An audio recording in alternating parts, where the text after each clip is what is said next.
지금 제가 읽어드린 데살로니가전서 5장 17절에서 28절에 근거해서 예배의 범위와 중요성에 대해서 제가 이제 말씀을 드리죠. 자, 예배는요, 지역교회 구성원들이 실행해야 될 가장 중요한 요소예요. 진정한 섬김은 어디서 나오느냐? 예배로부터 시작되는 거예요. 진정한 섬김이 예배로부터 시작돼요. 그렇지 않으면 전혀 능력도 없고 세상적으로 치우쳐갖고 육신적인 활동을 하는 데만 바빠지는 거예요. 그래서 어떤 결과들이 있을지라도 모르지만은 진정으로 하나님을 영화롭게 해드리는 것이 아니면은 또 믿음이 지속적으로 유지될 수가 없어요. 그렇기 때문에 예배는 순수한 마음으로 이제 꾸준히 드려야지 걸으면 안 되는 거예요. 그래서 이번 코로나 사태로 인해서 꽤 오랜 여러 날 동안 전국적으로 교회들이 예배를 못 드렸어요. 온라인을 통해서 집에서 드렸죠. 그 비정상적인 거예요. 정상적인 거 아니에요. 그래서 많은 교회들이 와야 됐어요. 이것으로 인해서. 근데 앞으로 이제 갈수록 이런 일이 또 자주 있으면 있었지 더 좋아지진 않아요. 지금 중국이 코로나 위에도 수백 가지가 더 있대요. 바이러스가 수백 가지가 더 있대요. 그러니까 더 상황이 개선되리라는 보장이 없다 이것이요. 아차하면 우리가 방독면을 쓰고도 예배를 드릴 수가 있어요. 까딱하다가. 근데 웃을 일이 아니에요. 그러니까 여러분들 앞으로 이 코로나가 좀 가라앉았을 때 마스크를 부지런히 더 준비해 놓으세요. 그나마도. 네. 자. 가장 심각한 현상은 뭐냐? 교회 안에서 섬김 중에서 가장 중요한 예배의 중요성을 묻고 예배의 의미를 모르는 성도들이 너무나도 많은 거예요. 예배는 뒷전이에요. 내일 다 하고 짜투리로 시간 나오면 그 주에 오고 그렇지 않으면 내일 먼저 보고 이것이 이 시대의 현상이라 이것이죠. 만약 어떤 지역교회가 회원들이 즐거움만 충족시키는 종교적인 잔치에만 집중을 하고 또 가려운 그만 긁어주기를 바라는 사람들로 가득 차 있다면 참으로 심각하죠. 그렇게 되면 모이는 게 의미가 없어요. 바울은 교회의 범위와 교회에서 예배의 범위와 중요성에 대해서 여러 가지 요소들을 우리에게 강조해주고 있어요. 한 5가지로 요약해서 강조를 해주고 있는데 그 중에 하나가 첫째는 기도입니다. 5장 17절을 보죠. 본문 데살로니가서 5장 17절을 보죠. 쉬지 말고 기도하라 그랬어요. 초대 교회에서 가장 중요한 것이 기도였었어요. 기도. 근데 사람들이 이 기도를 거르는 것을 밥 먹듯 하고 있어요. 사도행전 1장 보죠. 13절 14절을 보겠습니다. 사도행전 1장에 13절 14절을 봅니다. 그들이 들어가서 다락방으로 올라가니 거기에는 베드로, 야고보, 요한, 안드레, 빌립, 도마, 바돌로메, 마태, 알페의 아들 야고보, 셀러, 시몬과 야고보의 형제 유다가 머물러 있더라. 이들 모두가 여인들과 예수의 모친 마리아와 형제들과 더불어 하나가 되어 기도와 간구에 전념하더라 그랬어요. 바로 앞에서 예수님의 승천하시고 나서 기도와 간구에 전념했다고 그랬어요. 교회가 기도하는 중에 연합하는 것이 기도하는 중이에요. 그래서 이 기도야말로 예배의 범위 중에 가장 소중한 섬김이 할 수가 없어요. 기도라는 것이. 그래서 이 시대에 이 라우드교회 끝에 사는 우리에게 누군가에게 기도를 인도하도록 의뢰하는데 정작 기도를 인도할 사람이 하나님과의 진정한 교제 가운데 있지 않으면 그 사람은 진정한 기도가 나올 수가 없어요. 진정한 기도가 나올 수가 없어요. 만약 우리가 성령님 인도함을 정확하게 받고 있다면 우리는 기도를 통해서 진정한 연합과 참된 자유를 교회 안에서 맛볼 수가 있어요. 그리고 하나님께는 이 기도에 반드시 응답하셔요. 그리고 쉬지 말고 기도하라는 말의 의미는 중언부어라는 소리도 아니고 언제든지 기도할 수 있는 마음의 자세가 흐트러지지 말라는 것을 의미하는 것이 자지도 않고 쉬지도 말고 계속해서 그냥 입을 열는 소리가 아니에요. 오해하면 안 돼요, 여러분들. 여러분들 그 의미가 안 된다 이것이요. 자, 그렇다면은 이 쉬지도 않고 연속적으로 기도하라 이 의미가 아니라 이것이요. 먼저 된 성도들은 연약한 성도들을 어려움에서 벗어나도록 기도하는 방법을 가르쳐 줘야 돼요. 그리고 하나님과 영적인 교제가 끊어짐이 없도록 우리는 도와줘야 돼요. 네, 끄세요. 자, 그래서 하나님께서는 성도의 간절한 마음을 갖다가 알고 계셔요. 알고 계셔요. 시편 37편 3절 4절을 보겠습니다. 시편 37편 3절 4절을 보겠습니다.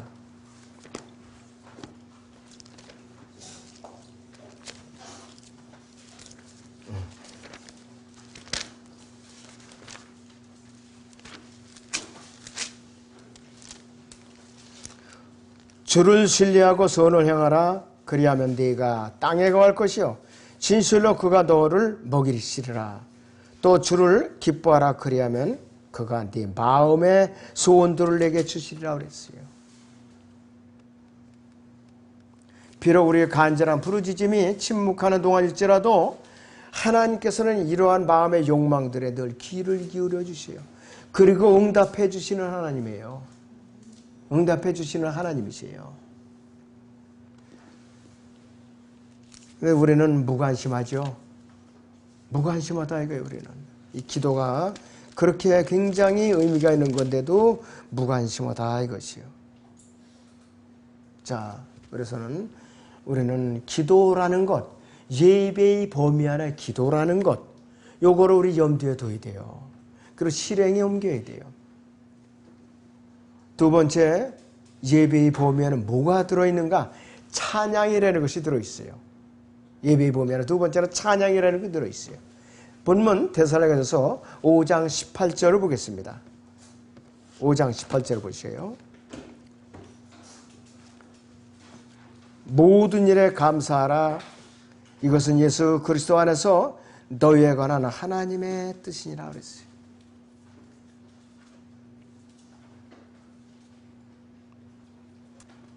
그래서 이 찬양은 지역교회 예배에서 너무나도 중요한 것이 성도들이 주님에 대한 사랑과 감사를 표현하는 데 있어서 시와 찬송과 영적인 노래들을 사용하죠. 시와 찬송과 영적인 노래들을 사용합니다. 그것이 에베소 5장 19절에 나와 있어요. 성도들이 하나님의 말씀을 일상생활에 적용하는 일에서 성장할 때 그들은 찬양하는 마음을 표현하는 데 있어서도 성장하는 거예요. 찬양과 감사가 따르면요 성장의 비례해서 되게 돼 있어요. 근데 찬양을 드리라 하면은 인색한 분들이 있어요. 즐거운 마음으로 감사하는 마음으로 찬양을 드려야 되는 거예요. 그 찬양이 예배의 범위에 두 번째 들어가는 거예요. 두 번째로. 그래서 이 찬양과 감사 언제든지 따라다녀요. 따라다닌다 이것이. 그래서 이 지역교회가 은혜 안에서 성장하라고 있다면은 그 교회 성도들은 하나님께 찬양을 드리기 위해서 찬송을 드리는데 자발적으로 참여를 해야 되는 것이에요. 자발적으로. 만약 머리와 마음이 서로 따로따로 논다면 보조를 맞추지 않다면은 그 예배는 미숙하거나 위선적이거나 형식적인 예배가 되어야 되는 것이에요. 머리 따로 마음 따로 예배를 드려야 하면 아무것도 아니에요. 예배가 아니에요. 이것은. 그러니까 내가 혼신의 힘을 다해서 기도와 감사와 찬양에 내가 몰입해 있을 때에 이 예배가 하나님과의 관계가 올바로 이루어지고 있는 거예요. 그 예배 드리는 순간에. 그리고 예배의 범위에는 우리가 가장 또 빼줄 수 없는 중요한 세 번째 요소가 하나님의 말씀이에요. 하나님의 말씀. 거기 보면 데살로니가전서 5장 19절에서 21절을 봅니다.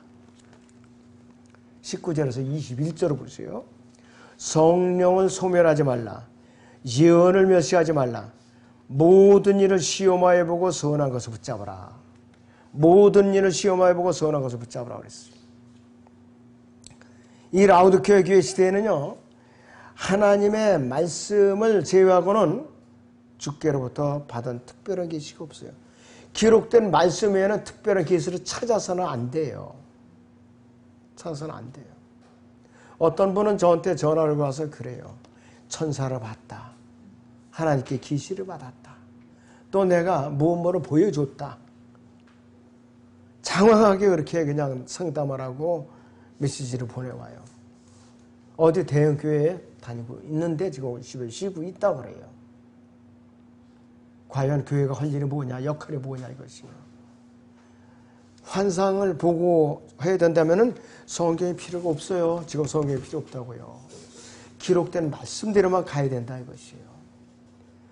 그러니까 그런 큰 몇만 명씩 모이는 큰 교회들이 그렇게 사람들을 인도하니까 나라가 질서가 없죠. 정말로 질서가 없는 것이 안타깝더라고요. 그래서 이 기록된 성경을 무시하는 예배는 영적일 수가 없어요. 마귀가 춤추는 예배라 이것이에요. 그래서 혼적인 감동은 있을 수가 있어요. 율동하고 뭐하고 하면서. 그렇지만 영적인 진리가 없다면은 성령께서 하실 일이 없어요. 그 예배 시간에. 지금 이 순간에도 성령께서 우리 가운데 임재하고 계세요. 각자 몸 안에 내주하고 계시면서도 이 예배 분위기 속에 성령께서 임재하고 계시는 거예요.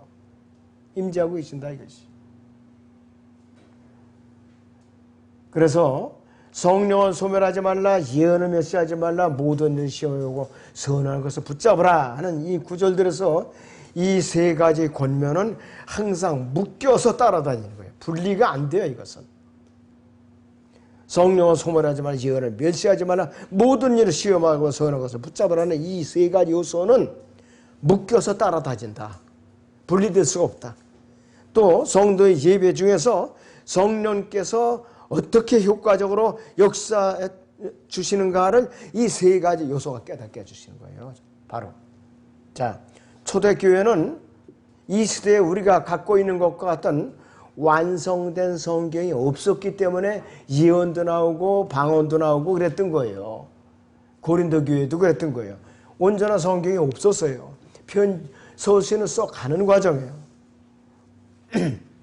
성령께서는 교회 안에서 하나님께 합당한 성도들에게 말씀을 가르치고 설교할 수 있는 예언의 은사를 주셔서 이들을 통해서 말씀하시는 거예요. 음성으로 들려주시는 것이 아니라.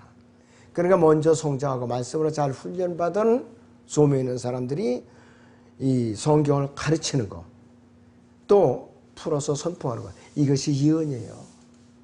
예언이라 이것이에요. 그래서 이 초대교회 선지자들은 성령님의 감동을 받는 즉시 진리를 전파했죠. 이들의 영적인 지식은 성령으로 말미암아서 그들에게 주어진 것이에요. 그냥 인위적으로 주어진 것이 아니에요.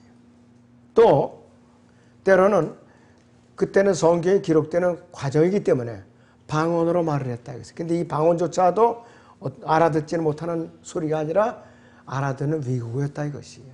그 지역이 외국어였다 이것이에요. 그래서 이 고린도서 13장에서 예언과 방언과 지식은 이 은사들은 한 부류로 묶어놓은 것이에요. 그 당시에. 그런데 이러한 유형의 섬김이 이 교회 시대의 성경이 완성된 이 시대에 그대로 답습을 해야 되느냐? 안 돼요. 위험하기 짝이 없다 이것이. 그 이유는 사탄과 변함하지 못한 우리의 육신은 하나님의 말씀과 정반대로 행동하고자 하는 그러한 속성이 있기 때문에 그런 것이에요. 그래서 이 지옥교회, 이 시대의 지옥교회가 진리의 길에서 벗어나도록 미혹하는 것이 예언과 방언과 지식을 갖다가 이 시대에도 계속해서 해야 된다. 방언을 해야 된다. 그러면서 자꾸 부추기는 거라겠어요. 그래서 이 교회 시대에는 기록된 말씀으로만 하나님께서 계시해 주시는 거예요. 기록된 말씀으로만.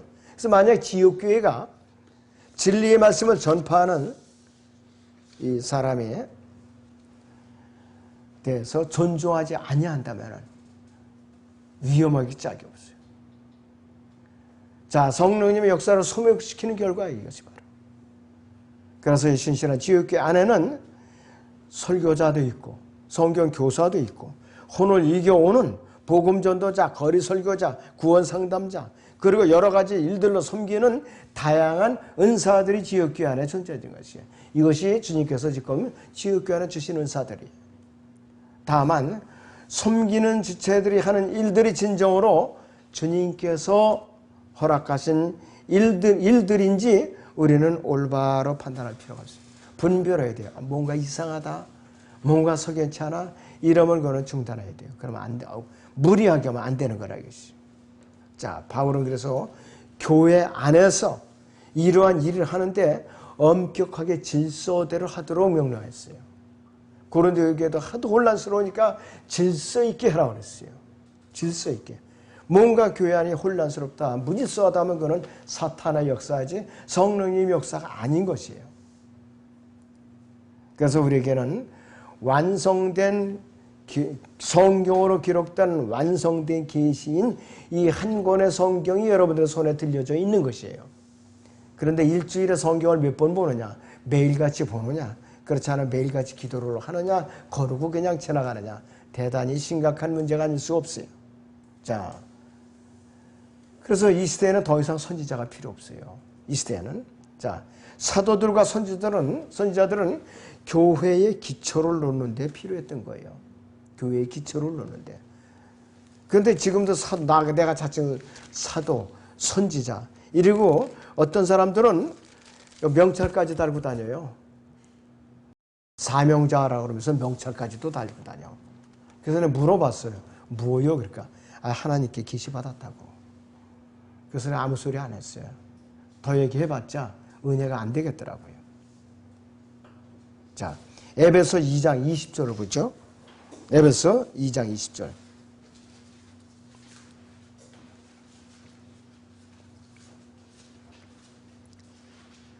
에베소 2장 20절을 보겠습니다.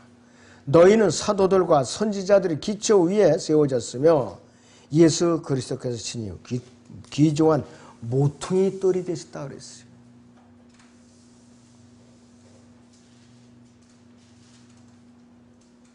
사도들은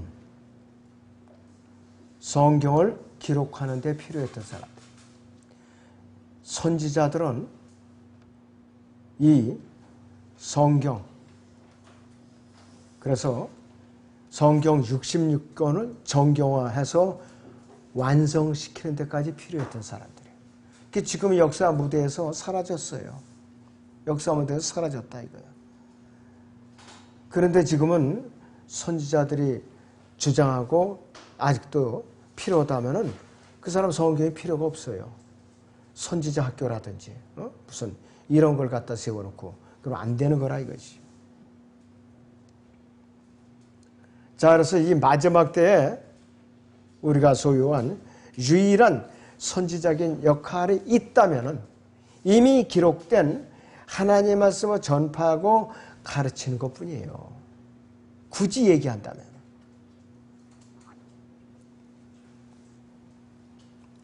자, 그래서 성령은 소멸하지 말라고 그러는데 소멸이라는 것은 하나님의 영을 불로 묘사했기 때문에 소멸이라고 표시한 거예요.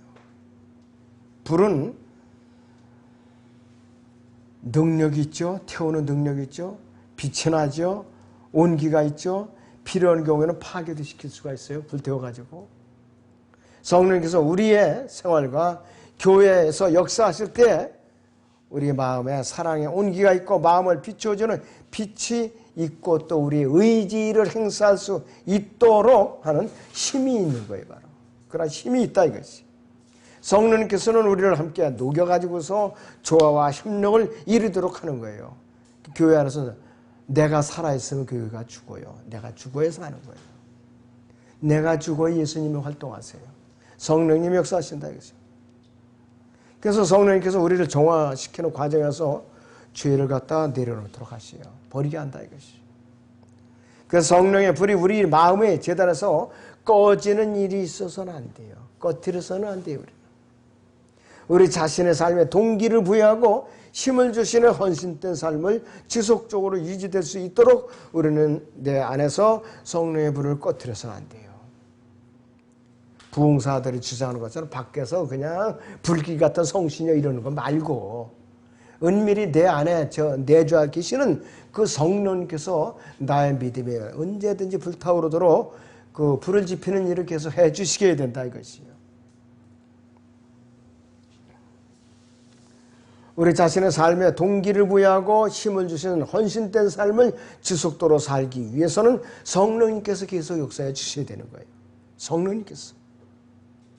자, 디모데후서 보죠. 1장 6절을 봅니다. 디모데후서 1장 6절을 보겠습니다.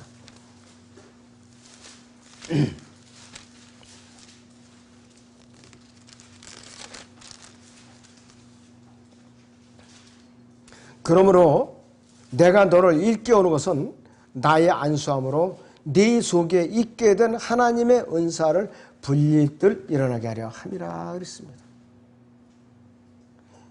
그래서 불릴 듯 일어나게 하다는 말은 불이 다시 살도록 휘젓다라는 소리예요. 불씨가 다시 살아나도록 휘젓다라는 의미예요. 디모데는 이 은사를 소홀히 하고 있었던 것이에요. 디모데전서 4장을 봅니다.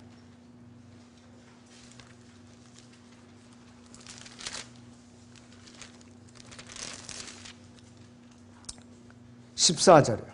4장 14절. 장로회에서 안수함으로써 예언에 따라 너희에게 주어진 네 안에 있는 은사를 소홀히 여기지 말라 그랬어요. 다시 이 은사를 불릴 듯 일어나게 해야 할 필요가 있었기 때문에 사도 바울이 그렇게 촉구를 했던 것이에요. 그래서 구원받은 성도들로 이루어진 지역교회는 극단적인 일들을 삼가해야 돼요. 디모데는 그래서 우리가 아버지 하나님께 경배 드릴 때에 하나님이 여기신 성령께서 우리에게 말씀을 가르치도록 허락하는 일이 굉장히 중요한 것이. 우리가 인간적인 지혜로 주입해서 안 된다 이것이. 우리가 말씀으로부터 나누어 가지기에 적절한 것을 얻을 수 있다면 나누는 것은 굉장히 좋은 거예요. 서로. 우리 자신과 섬기는 지역교회를 바른 말씀과 바른 교리로부터 벗어나게 하는 것은 어떤 짓이냐? 거짓 교사들과 미혹의 영들의 짓이라 이것이요. 그래서 이런 것을 우리가 철저하게 구별을 해야 된다 이것이. 예배의 범위 네 번째는 뭐가 있느냐? 거룩한 생활이에요. 거룩한 생활. 본문 데려가면서 5장 22절에서 23절을 봅니다. 5장 22절에서 23절을 보죠. 악은 어떤 형태이든지 피하라 그랬어요. 악은 어떤 형태이든지 피하라. 화평의 하나님 바로 그분께서 너희를 온전히 거룩하게 하시고 너희의 온 영과 혼과 몸이 우리 주 예수 그리스도께서 오실 때까지 책망할 것이 없게 보존되기를 하나님께 기도하라. 너희를 부르시는 분은 신실하시니 그가 또한 이것을 행하시리라 그랬어요. 예배의 목적은요, 성품과 행동에 있어서 예수 그리스도의 거룩한 속성을 본받는 것이에요. 다시 말씀드려요. 예배의 목적은 우리의 성품과 행동에 있어서 예수 그리스도의 거룩한 속성을 본받는 것이 우리가 예배의 참여 목적이에요. 그러니까 예배를 자꾸 빠지면 안 되는 거예요. 윌리엄 템플이라는 사람이 예배에 대해서 어떻게 정의를 내려는가 참 아주 굉장히 잘 내려놨어요. 첫째는 하나님의 거룩함으로 말미암아 양심을 소생시킨다. 엿새 동안 세상에 나가서 더러워진 양심을 갖다가 깨끗하게 소생시킨 거죠. 두 번째는 하나님의 진리로서 내 마음을 먹이는 거라. 하나님의 진리로서 내 마음을 먹이는 것이라고 했어요. 그 다음에 세 번째는 하나님의 아름다우심으로 말미암아 나의 상상력을 기르는 거라고 했어요. 하나님의 아름다움으로 말미암아 나의 상상력을 기르는 거라고 했어요. 네 번째는 하나님의 사랑에 대해서 마음을 여는 것이라고 했어요. 다섯 번째 마지막으로는 하나님의 목적에 자신의 의지를 내어드리는 것이다. 이렇게 예배의 정의를 내려놨어요. 아주 멋지게 해놨죠. 굉장히 중요한 거예요. 그래서 바울은 그리스도인의 생활에서 균형 있는 생활을 강조했는데 두 가지로 나눴어요. 첫째는 소극적으로는 데살로니가서 5장 22절인 대로 악은 어떤 형태이든지 피하라 이렇게 소극적으로 말했고, 적극적으로는 뭐라고 주장을 했느냐. 데살로니가서 5장 23절을 봅니다. 데살로니가서 5장 23절을 다시 봅니다. 화평의 하나님 바로 그분께서 너희를 온전히 거룩하게 하시고 너희 온 영과 혼과 몸이 우리 주 예수 그리스도께서 오실 때까지 책망할 것이 없게 보존되기를 하나님께 기도하노라 그랬어요. 적극적으로 강조한 거예요. 어떤 교회들에서는 소극적인 면만 가르쳐요. 그렇게 되면 생활과 섬김에 있어서 균형이 깨지고 말아요. 균형이 깨지고 마는 것이.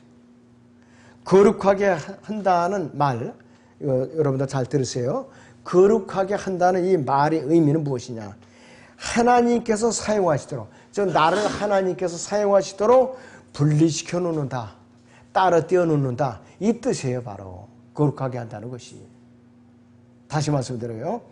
거룩하게 한다는 이 단어의 의미는 하나님께서 사용하시도록 분리시켜 놓다, 따로 떼어 놓다 이 말이에요. 바로 여기에 위치적인 성별이 있는 거예요. 내가 세상에 속하지 않은 위치적인 성별이 있다 이것이. 자, 히브리서 10장 10절을 보죠. 히브리서 10장 10절을 봅니다. 그 뜻에 따라 한 번 예수 그리스도의 몸을 들이심으로 우리가 거룩하게 된 것이라 그랬어요. 우리는 하나님의 영광을 위해서 단번에 그리고 영원히 분리된 사람들이에요.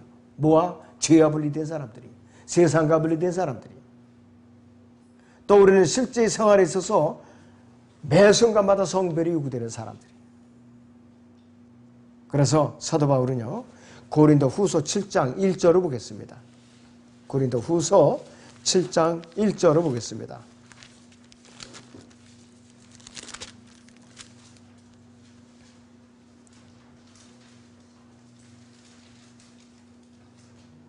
그러므로 참으로 사랑하는 자들아, 우리가 이러한 약속들을 가졌으니 하나님을 두려움으로 거룩함으로 온전히 이루어 육과 영의 모든 더러움에서 우리 자신을 깨끗하게 하자 그랬습니다.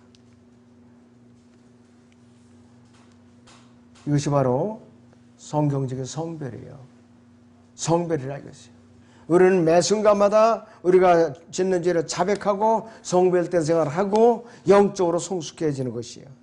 그래서 이 모든 일은 우리가 몸의 구속을 받고 예수 그리스도의 형상과 일치되고 그분과 영원히 함께 거할 때 비로소 완전한 성별이 이루어지는 것이에요. 몸의 구속을 받아야 완전한 성별이 완성되는 것이에요. 요한일서 3장 3절에서도 사랑하는 자들아, 이제는 우리가 하나님의 아들들이라. 우리가 어떻게 될 것인지는 아직 나타나지 아니하였으나 그분께서 나타나시면 우리가 그분과 같이 되려는 것을 아노니였어요. 이는 우리가 그분 그대로 그분을 볼 것이기 때문이라, 그분과 같이 될 것이기 때문이라 이 뜻이에요. 바로. 그래서 예수 그리스도를 바라보는 기대는 거룩한 생활을 유지할 수 있는 힘의 근원이 되는 것이에요. 바로 예배의 범위에 들어가는 마지막 다섯 번째 범위가 있어요. 뭐냐? 교제예요. 바로 교제. 본문 데살로니가서 5장 25절에서 28절을 다시 봅니다. 데살로니가서 5장 25절에서 28절을 봅니다. 형제들아 우리를 위하여 기도하라. 거룩한 입맞춤으로 모든 형제들에게 문안하라. 내가 주를 힘입어 너에게 부탁하노니 이 편지가 모든 거룩한 형제들에게 읽혀지게 하라. 우리 주 예수 그리스도의 은혜가 너희와 함께 있을지어다. 아멘. 그랬어요. 자, 예배가 끝나면 자연스럽게 서로 옹기종기 서로 이렇게 모여서 교제가 시작되죠. 서로 인사하고 격려하고 안부도 묻고 칭찬도 해주고 또 위로도 해주고. 그런데 예배가 끝나기가 무섭게 총알같이 쏜살같이 교회 문을 뛰쳐나가는 거 성경적이 아닙니다. 분명히 성경적이 아니에요. 제가 1998년도 IMF 나가 1998년도 1월 28일인가 펜사콜라 성경침례교회를 방문했어요. 거기서는 예배가 끝나면 그냥 쏘서까지 빠져나가질 않아요. 떠날 줄 몰라요. 사람들은 서로 교제하고 안부 묻고 표정들이 그렇게 밝아요. 그들은 이 교제가 예배의 일부에 포함된다는 걸 이미 알고 있는 사람들이에요. 그런데 예배가 끝나자마자 쏜살같이 그냥 교회로 빠져나가는 거, 교제가 예배에 포함되고 있다는 것을 모르는 사람들이에요. 모르는 사람들이에요. 그러니까 교회 안에서 서로 가까워질 수가 없어요. 서로. 왜? 마음을 열어야지 서로. 일방통행하니까. 자, 여기서 거룩한 입맞춤이라는 것은 감각적이거나 감정적이거나 정욕적인 것이 아니에요. 고상한 의미가 있어요. 대개 남자는 그 당시의 전통이요. 남자는 남자에게 볼을 맞추고 입 맞췄다 그래요. 여자는 여자들끼리 볼을 맞추고 볼에다 입 맞췄다고 그래요. 자, 여기서 로마서 16장 16절을 보죠. 로마서 16장 16절을 봅니다.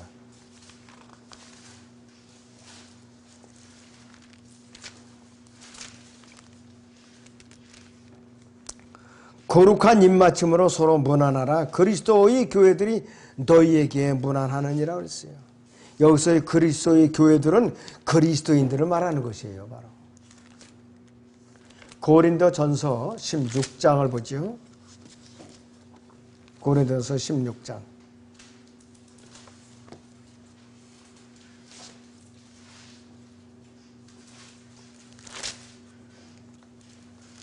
여기에 20절을 보세요.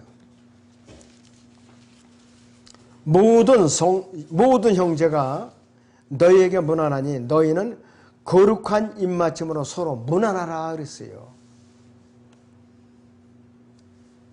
그래서 바울은 지역교회에서 하나님의 말씀이 무엇보다도 소중하다는 것을 상기시키고 그러면서 데살로니가 전서를 마감하고 있어요.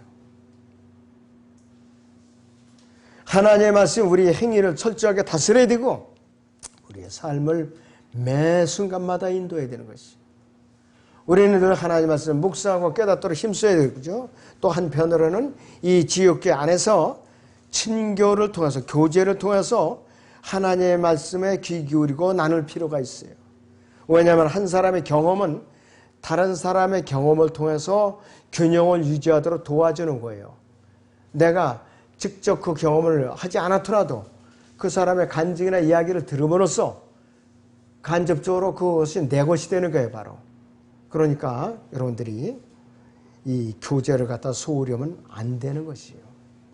자, 그래서 다시 한번 요약을 해드리면은 예배의 범위에는 첫째는 기도가 있다고 그랬죠. 기도가 있다고 그랬어요.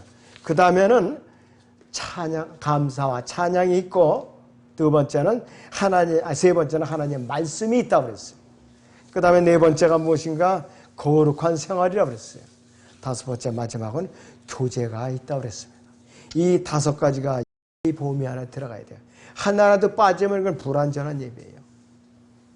이 다섯 가지가 한데 어우러져서 균형을 이룰 때 그 예배는 하나님께 진정한 예배가 되는 것이에요. 네, 기도하겠습니다.